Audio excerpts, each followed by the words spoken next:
Good evening, everyone. Good evening. It is Tuesday, July 2nd, 2019. That's right, July 2nd. And hey, are you free this week? Because America is. That's right. Again, waited all year to say it. So, how's it going? Good evening. Today, we're talking about leadership in the news. And we're talking about the justice system, the military justice system. It's unique. It's different. It's different than the regular judicial system, but we're going to talk about that, and we're actually going to talk about U.S. Navy SEAL, Navy Special Operations Chief Edward Gallagher was just found not guilty of murder. The headline was Navy SEAL acquitted of war crimes after witness admits killing ISIS captive. So interesting. So this guy was accused of stabbing the 17-year-old ISIS soldier, ISIS soldier, who was already in U.S. custody, and he was accused of stabbing the guy with a knife, with his own the SEAL's knife, using his own knife to stab him, and then he was also accused of taking a photograph with the dead body and a couple of other things. Well, as it turns out, he did not actually kill. Treatment began on the ISIS soldier or the ISIS combatant. There we go, combatant. And treatment was begun, and then they had tubes put in him and stuff like that to air, for air, breathing tubes and stuff like that. And somebody else admitted to plugging up the tube, and that's what actually killed the ISIS combatant while in U.S. custody. So that kind of threw everything into a big old. Big mess, basically, and luckily there was no mistrial declared. They went ahead with it, and they declared him not guilty. And we're talking about Edward Gallagher. So, kudos to him. Again, he did what he thought at that moment was the thing to do, and so he did get found guilty of taking a photo with a dead body, and so it's disrespect and all of that. So they're gonna do something about that. So what does all of this leadership have to do? What does all this have to do with leadership? Well, it's got a lot to do with it. It's about accountability. Sure, the prosecution thought they had their man. The prosecution thought they had everything, and to the point that, well, it kind of started breaking down, and unfortunately, the prosecution started doing some shenanigans. They got caught. One was they were trying to. Basically, they intercepted all his email messages and communications with his lawyer, and that right off the bat, folks, that's a no-no. That's a big no-no. It should not happen in the regular military or regular justice system, and definitely not in the military justice system, because everyone is still entitled to a fair trial. Doesn't matter what they've done; they're still entitled to a fair trial, and part of that fair trial is that client-attorney privilege. And so again, they got caught with that. So the accountability, now what's going to happen on that side?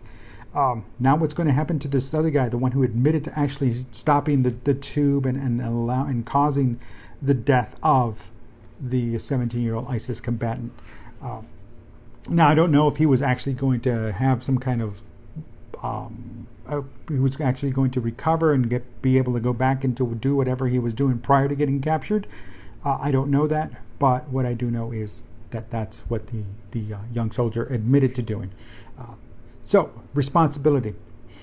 One, Navy Chief Edward Gallagher, he accepted responsibility for his actions and the part that he played in it, but he did not accept that he actually killed the guy. I mean, he knew the deal, he knew the story, he knew the reality, and then what happens? Eventually it all comes out, but it's got to go all the way through this trial. Next, so the responsibility then, again, on the prosecution side, did they have the right man? They believe they had the right person, but again, did they truly have him? And now what's going to happen after the fact? The leadership failed on all levels at this point. The leadership failed, one, for allowing such action to take place. The stabbing of this person in U.S. custody, the killing by the other individual of this person in U.S. custody, the leadership in the prosecution side that allowed, and passively or actively, I don't know, passively or actively allowed the spying on the accused and on his communications, and especially the communications with his lawyers, because if that breaks down, there's no trust in the system. There's absolutely no trust in the system. And when you lose trust in the system, or you lose trust in individuals, what have you got? You've got nothing. You've got nothing, because no one's willing to take that chance. No one's willing to say, okay, you know what? I trust my leaders and what they're doing. I trust them and I believe in them and I'm going to act accordingly. But when you don't trust them, it doesn't matter who they are, whether they wear the uniform or not, whether they are elected or they volunteered, whether they decide they're going to go play in another country. It's when they do something and go play in another country and to represent your country, and when they do something to knock down that trust because they're not behaving properly, they're condoning these types of negative activity, what have you got? What have you got? People will turn on you on a dime. Guarantee it. Professionalism. And again, this deals with leadership. This falls across through responsibility. This is like the cap of accountability, responsibility, leadership. It's that professionalism. These people, I know when I signed up, I swore an oath to defend and support the Constitution. They all did too. And that professionalism, that training, and everything they've done to get there, it just basically all falls to the wayside when that kind of behavior is allowed. And we're talking about both sides of the courtroom. The public defender, or the defender, the defense, and the prosecution.